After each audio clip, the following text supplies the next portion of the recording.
My name is Fernando Dubovi. I'm an immigration attorney, and for the next few minutes, I'd like to talk about the June 8th U.S. Supreme Court decision that said persons with temporary protective status, or TPS, are not automatically eligible to adjust status in the United States.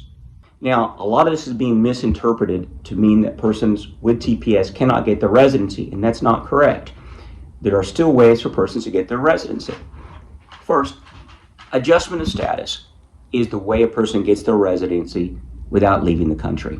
Typically, to be eligible for adjustment of status, you must have two things. Number one, you must have either a U.S. citizen, spouse, or a U.S. citizen, son or daughter, 21 or over.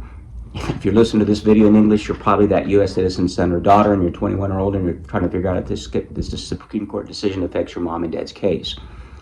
The second requirement to adjust status is that you enter the United States legally. And that's what the Supreme Court ruled 9-0, that just because you entered illegally and then you got TPS does not make you eligible to adjust status, because that subsequent TPS does not equal a legal entry.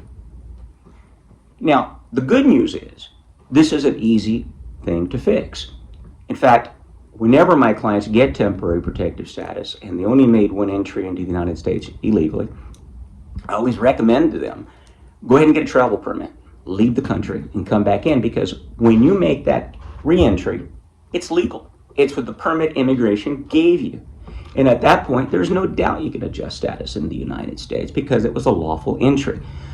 So this applies to anyone who has TPS unless they were previously deported. So if you're listening to this video for your mom or dad's case, your spouse's case, you want to make sure that they were never in deportation proceedings and never had an asylum application pending with an immigration judge, because if they have a deportation, or they probably don't want to leave the country.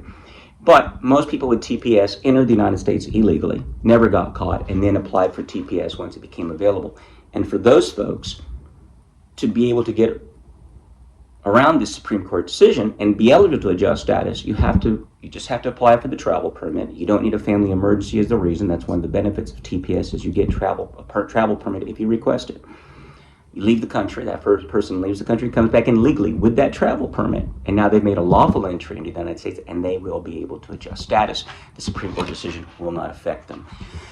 My name's Fernando Dubovi. I'm an immigration attorney. For over 20 years, I've been doing these kind of cases. If you have any doubts or any questions, please either reach us on Facebook or call our office, 214-948-7571 for a consultation.